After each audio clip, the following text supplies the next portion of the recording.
I'm down here wanting to be obedient to the Lord. I want to make sure I reinforce the message to our governor that we are pro-life, and that, last evening at home, I actually sat there and I cried thinking about the 62 million babies that have been murdered in what should have been the safest place in the world, their mother's womb.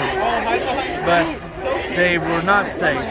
And so I just praise the Lord for this decision to give babies a voice now, where they're not going to be aborted by federal mandate. This ruling by no means ends abortion in America. It takes it back where it should have always been. It should have been at the state level.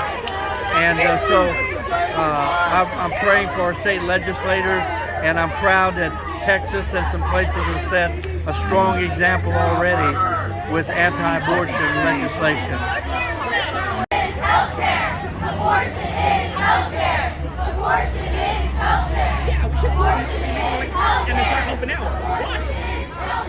I swear. Abortion is healthcare. Abortion is healthcare. It's murder.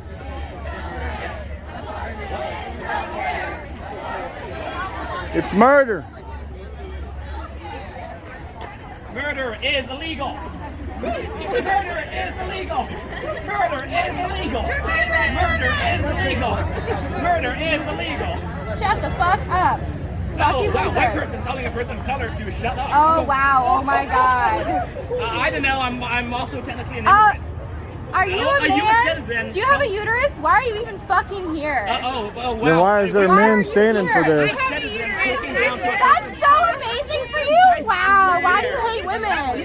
Why are women standing up for? Why is men standing up for this? I just want to give you a heads up. So according to the Bible, life begins when the breath of God first enters the lungs. I don't care. doesn't I don't start at care what conception. the Bible says. No. I would never legislate a religious belief. That's good. Actually, life starts at the conception. Okay. Starts at conception of the Do sperm. you ever masturbate? Not anymore. Oh. Clearly. No, I have a wife. I have a wife, so I don't need to.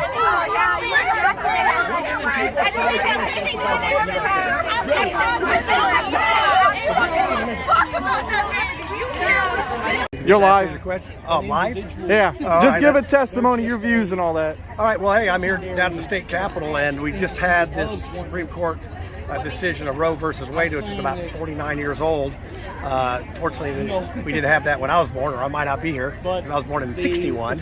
But it's interesting to see the different sides of things down here, and some of the rabbit holes that people get into over this issue when it's clear cut. It's either a baby is a baby at conception, and we need to carry that full term, or it's just a glob of cells and we can end it at any time before it's born. So that's pretty much, and everything in between. But one of the messages I want to say is that what happens when the dog catches a car? So what happens when the dog catches a car? And that's basically what's happening. The Roe versus Wade has been. So what are we going to do? So one of the things that I'm doing is Monday I'm going to foster care, and me and my wife are going to look at getting some kids from about 10 to 14 to start working with the foster care. So anybody out there that is, pro-life, you know what? You got to get in the game. It's time to do something. What happens when the dog catches a car? Are we going to chew on the tire? Are we going to get in the driver's seat?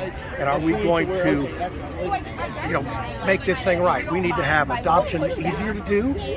I would say anybody that carried a baby to term and didn't want it, somehow we need to place those babies. There's got to be options to help these women.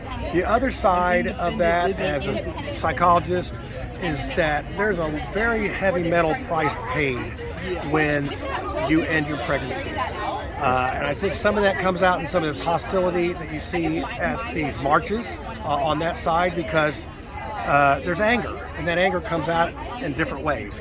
But that's one of the things that I think a lot of people don't really consider, is that part of things. That they just look at it as black and white, I'm for it or I'm against it, and I'm going to punch anybody in the face that thinks otherwise. So right now, if you're on the side of pro-life, let's don't spike the football. Let's show some compassion. Let's listen.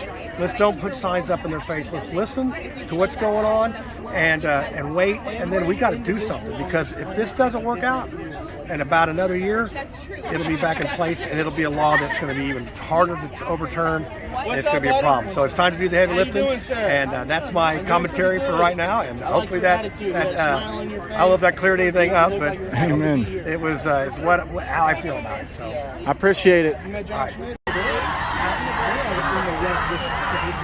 The opposite of what you all are on the pro-choice side.